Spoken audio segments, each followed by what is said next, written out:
I had the distinct pleasure of covering Jorge Masvidal's Gamebred Bareknuckle MMA 8 in Biloxi, Mississippi. And man, I got to be honest, that was my first bare knuckle MMA event. I've been to bare knuckle boxing events, but that was my first bare knuckle MMA, and I was thoroughly impressed. I was impressed with the presentation.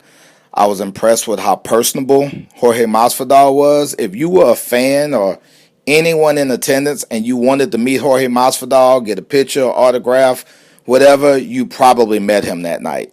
He was very personable. He was right there arcade side the entire event, so I thought that was a good look for him. The fights themselves, all bangers, man.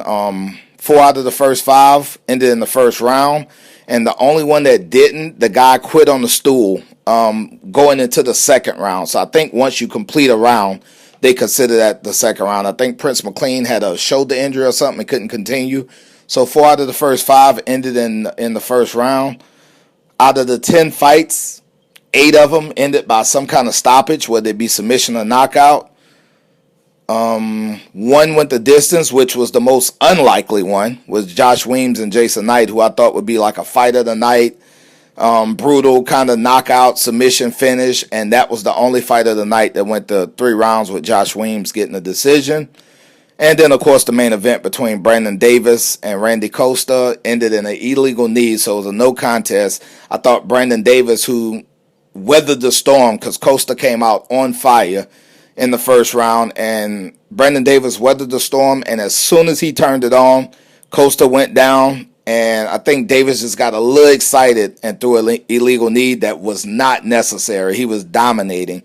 And obviously once Costa said he couldn't continue, the fight was ruled a no contest. So overall, great card. My submission of the night, I picked Maurice Green, who submitted Chase Sherman with a front choke. He pretty much dominated the fight. Chase Sherman seemed that gas out a little bit, and he locked his fingers under his neck. Front choke, done deal. My knockout of the night, 48-year-old Frank Tate. Frank Tate scored a spectacular knockout over Alex Nicholson. I thought it was a good back and forth action before the knockout, but he put Nicholson out cold. 48 years old. He brought his dog in the ring.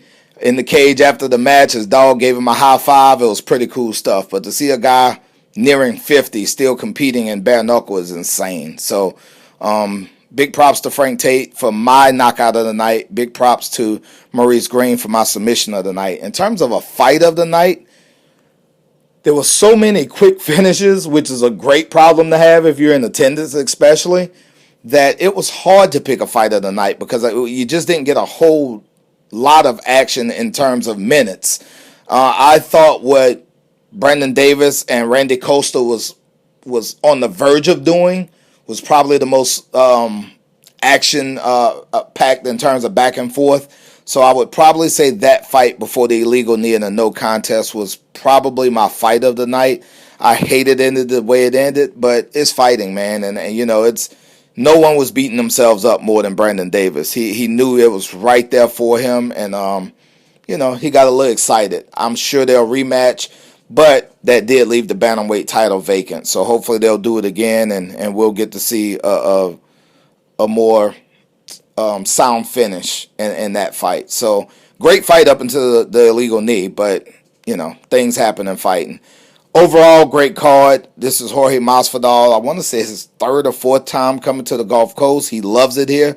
So hopefully we get another Gamebred Bareknuckle MMA card down here in the South somewhere. Very, very entertaining, man. Very entertaining. If you haven't got out to a bare knuckle fight yet, whether it be boxing or MMA, you're missing out if you like savagery. You're missing out if you like tough guys. And you're missing out if you just like combat sports.